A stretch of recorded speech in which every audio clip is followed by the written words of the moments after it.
Cod fisheries are fisheries for cod.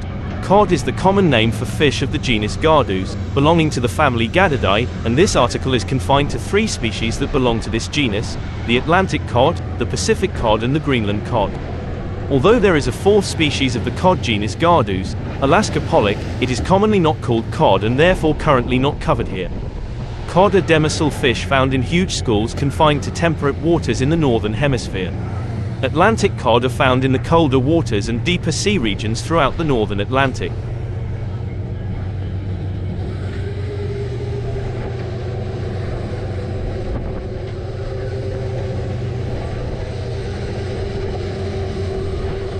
The Pacific cod is found in both eastern and western regions of the Pacific.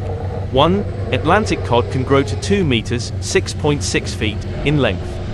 Its average weight is 5 to 12 kilograms, 11 to 26 pounds, but specimens weighing up to 100 kilograms, 220 pounds, have been recorded.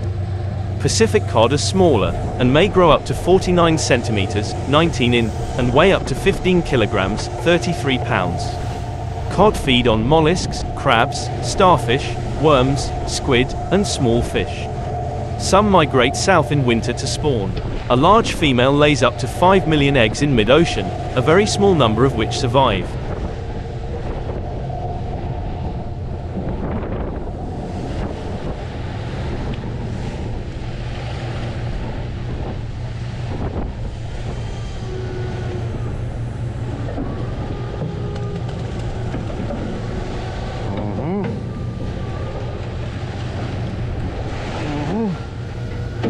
Cod has been an important economic commodity in international markets since the Viking period, around AD 800.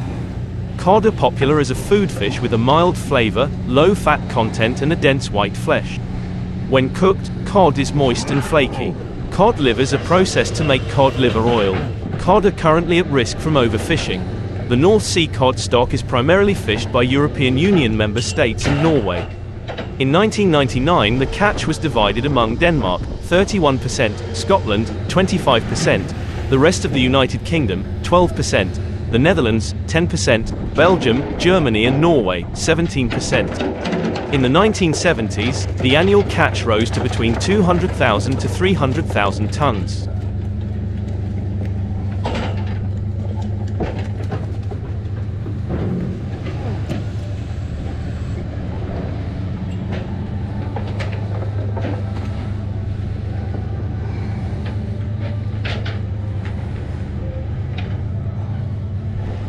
Due to concerns about overfishing, catch quotas were repeatedly reduced in the 1980s and 1990s. In 2003, ICES stated that there is a high risk of stock collapse if current exploitation levels continue, and recommended a moratorium on catching Atlantic cod in the North Sea during 2004. However, agriculture and fisheries ministers from the Council of the European Union endorsed the EU-Norway agreement and set the total allowable catch, TAC, 27,300 tons. Baltic sea cod are divided into 2 stocks: Western Baltic cod, 8, and Eastern Baltic cod, 9. In 2013, the main catches of Western Baltic cod were by Denmark, 55%, Germany, 25%, and Sweden, 13%, 8, and the main catches of Eastern Baltic cod were by Poland, 38%, Denmark, 19%, and Sweden, 17%, 9.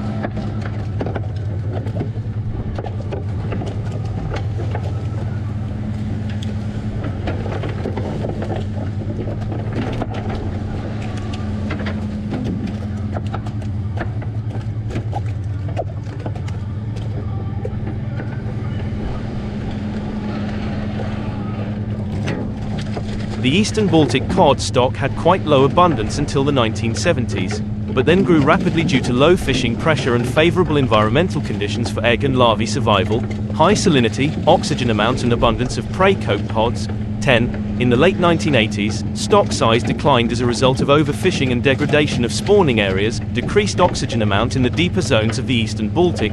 9. The stock recovered somewhat in 2010. 9. But concentrated mainly in Bornholm Basin. Scandinavian shipbuilding technology failed to advance beyond that of the Viking days. The traditional Viking ships performed quite well in the relatively tranquil summer seas of the medieval warm period, but the stormier climates rendered these vessels particularly dangerous to the point of obsolescence. Viking technology spread earlier throughout Europe, and craftsmen along the Atlantic seaboard of Western Europe began to develop ships capable of withstanding heavy seas and the gales that struck commonly even during midsummer.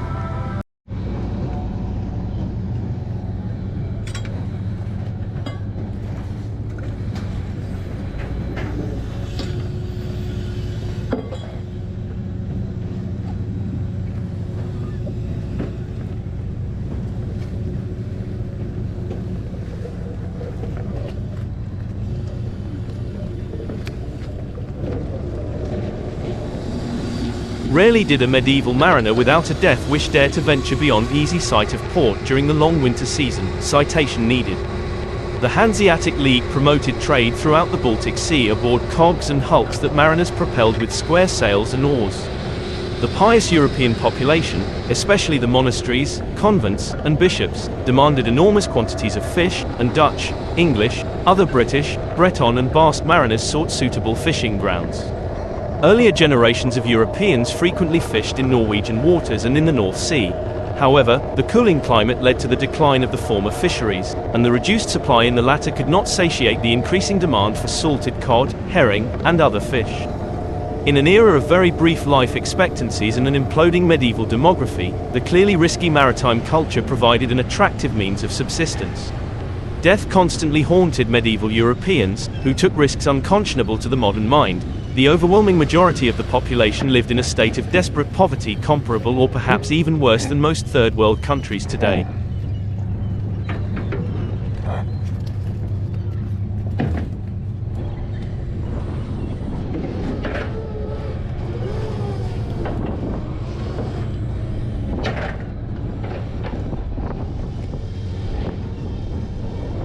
Most medieval Europeans toiled long hours to produce or earn much less than the equivalent of $2 per person per day, from which they paid tithes, taxes, and rents. To make fishing a viable economic alternative to other means of subsistence, a significant majority of fleets leaving port had to reach the fisheries and return alive and intact. The cooling climate and increasing storminess, however, led to a sharp increase in the proportion of traditional Norse-style boats that left port never to return. These casualties at sea led shipbuilders to develop a stronger boat that could ply the Dogger Bank and return full of fish with some reliability. Boat builders, especially prominent in Dutch ports and Basque seaside towns, however, prospered as they provided new vessels to budding mariners or to replace those wrecked or lost at sea. These new ships proved adequately seaworthy for the expectations of the era. Declining fishing stocks and frequent tax evasion led the Hansa cabal to close the fisheries near Bergen off the Norwegian coast in 1410. English fishermen responded by taking their craft to the closed Icelandic colony and trading and fishing there in 1412. Besides several local fishing boats, very few if any ships had visited Iceland in several decades.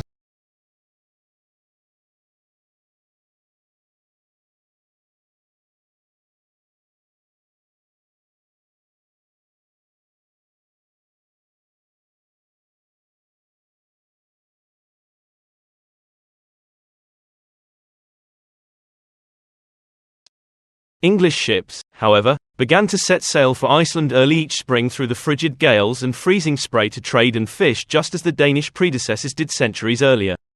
Each dogger that successfully returned to Britain in the autumn carried roughly 30 tons of fish. Although the Danish masters of Iceland convinced King Henry V of England to forbid the Icelandic cod trade, English fleets continued to visit the otherwise isolated island. The Hanseatic League copied the shipbuilding technologies of their English rivals and began to reassert Scandinavian sovereignty over Iceland. This struggle led to piracy and pillaging on the high seas and ultimately to the development of modern naval warfare. The historical record, however, does reveal a competition between Basque, English, and other fishermen and pirates for the North Atlantic fisheries. Foreigners moved beyond peaceful trade with Iceland, and pirates plundered the utterly defenseless Scandinavian community severely and repeatedly during the late 15th century. Some English fleets began to reach the western North Atlantic Ocean by 1480 and found fish so plentiful that the British port of Bristol prospered immensely from the trade.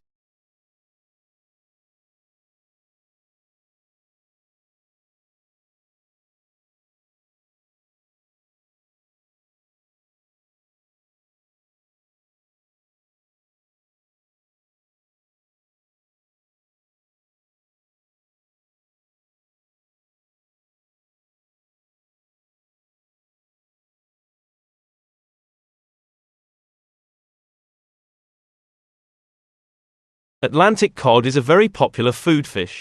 They are found in temperate coastal waters, living near the ocean bottom over rocky or sandy substrate at a depth of 500 to 600 meters.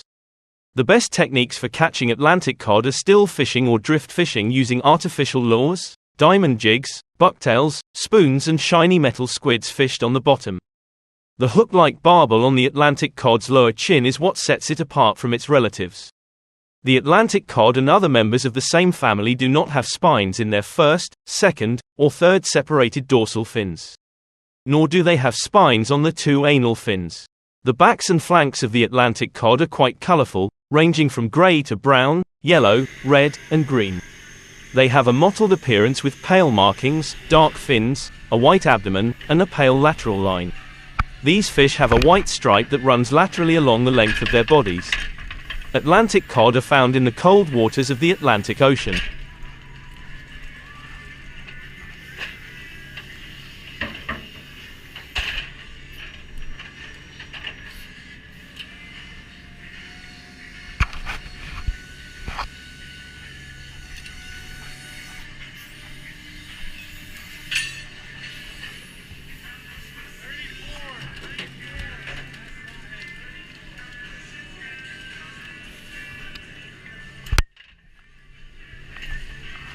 They can be found in plentiful supply of the shores of Massachusetts and Maine, and as far south as North Carolina.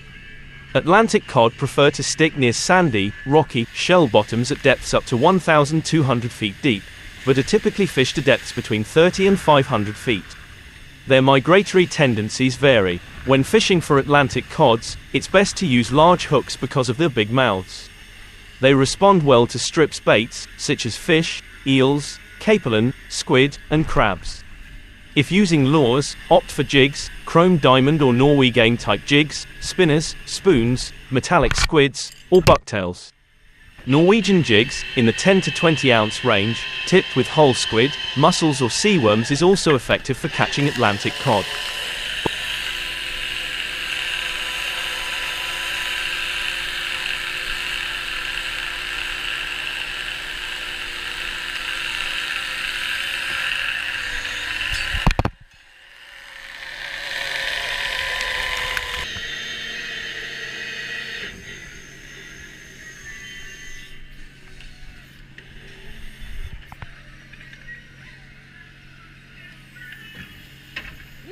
Bottom rigs baited with squid or clams also works well.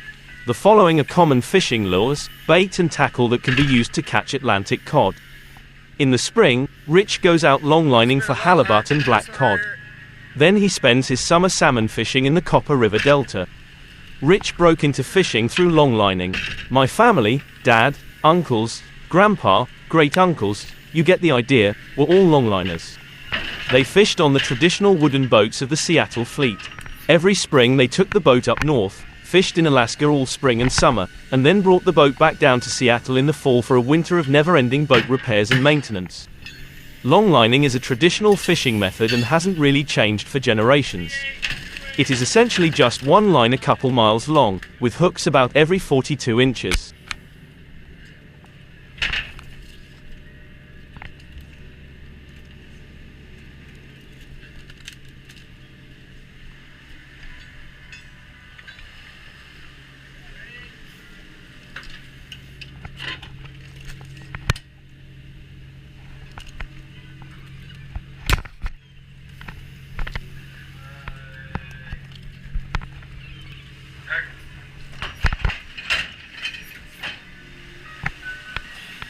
The line is laid on the bottom of the ocean, secured with anchors, and marked with buoys.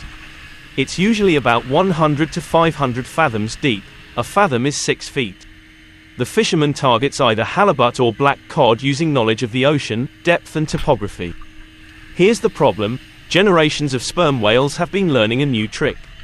Instead of searching out food, they search out longline boats.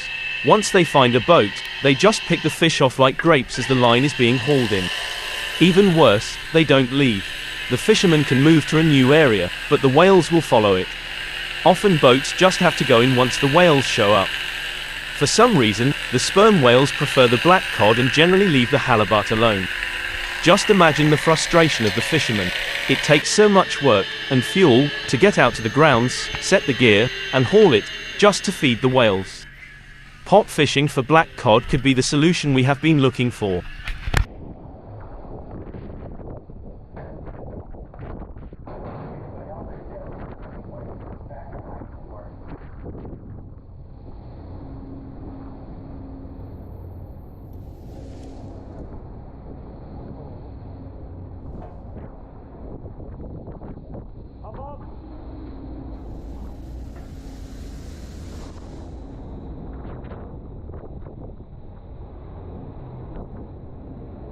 It's kind of a cross between longlining and crabbing.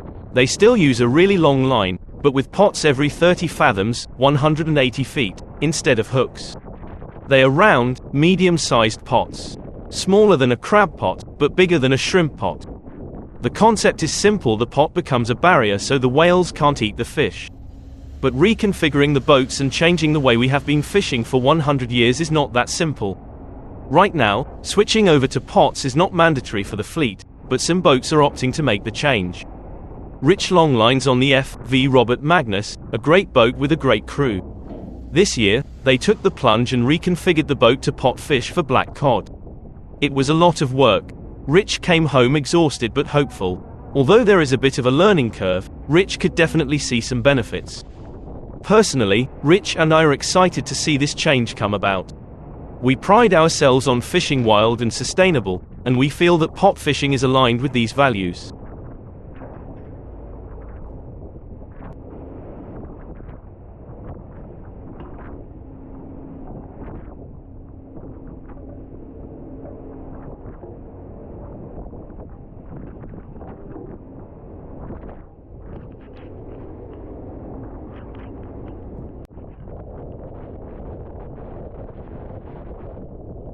Change is not always easy, but it's great to see everyone come together and figure out a solution that benefits and protects the wild stock, while keeping fishing sustainable and limiting the interference of other species.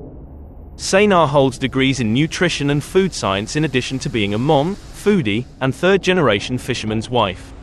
Visit her at senazia.com where she blogs about family, fish and food.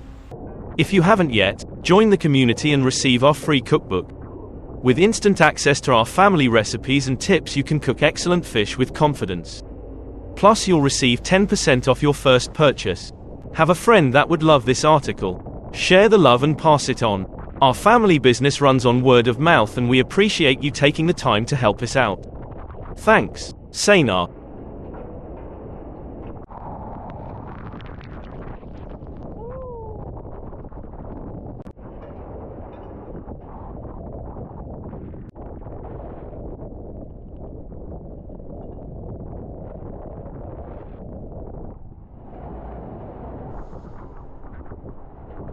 When Sean McManus, skipper of the FV Vessell, left Seattle in the spring of 2020 to longline for black cod in Alaska, the outlook was not good.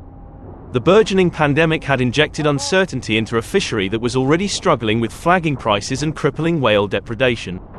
On the grounds, McManus and his colleagues estimated half their catch, sometimes more, was being snatched off hooks by orcas and sperm whales. Fishermen with bigger boats and more powerful hydraulics had long ago switched to whale-proof rigid pots, but they were not an option for smaller operations like the Vessell, a 107-year-old halibut schooner with limited deck space. Veteran fisherman Buck Lorkaitis was among those who had switched to rigid pots. He looked on in dismay as depredation threatened not just individual boats but the fishery at large. We needed 75 or 80% of the fishing done by pots, or we were going to kill the resource off by feeding whales, Lorkaitis said. In a last-ditch attempt to save his season, McManus threw in 50 so-called Slinky pots before he left Seattle's fisherman's terminal.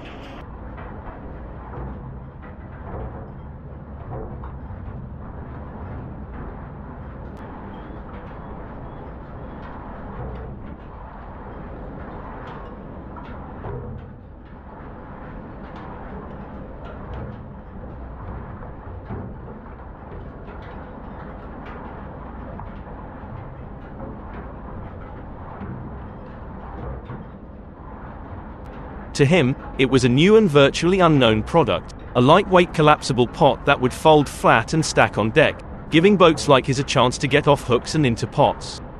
After just trying a couple days, the writing was on the wall. We knew the only way we were going to catch all of our fish was to purchase more of these pots.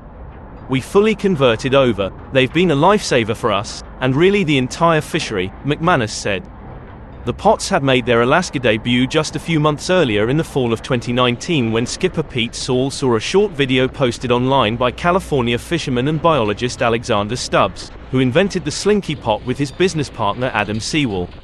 Saul had 60 of the pots, dubbed cod coil by Stubbs, shipped to Kodiak, Alaska, found they worked very well, and partnered with Stubbs and Sewell's business Longline Pots to sell them last winter. Saul,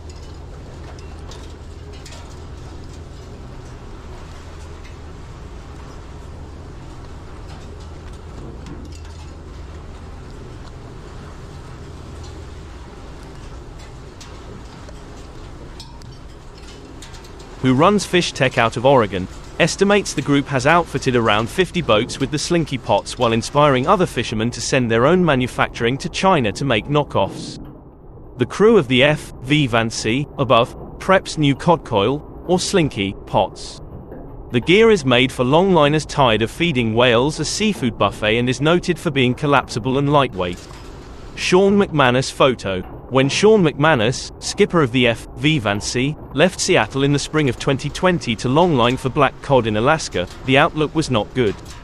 The burgeoning pandemic had injected uncertainty into a fishery that was already struggling with flagging prices and crippling whale depredation. On the grounds, McManus and his colleagues estimated half their catch, sometimes more, was being snatched off hooks by orcas and sperm whales. Fishermen with bigger boats and more powerful hydraulics had long ago switched to whale-proof rigid pots, but they were not an option for smaller operations like the Vessell, a 107-year-old halibut schooner with limited deck space. Veteran fisherman Buck Lorkaitis was among those who had switched to rigid pots. He looked on in dismay as depredation threatened not just individual boats but the fishery at large. We needed 75 or 80% of the fishing done by pots, or we were going to kill the resource off by feeding whales, Lorkaitis said.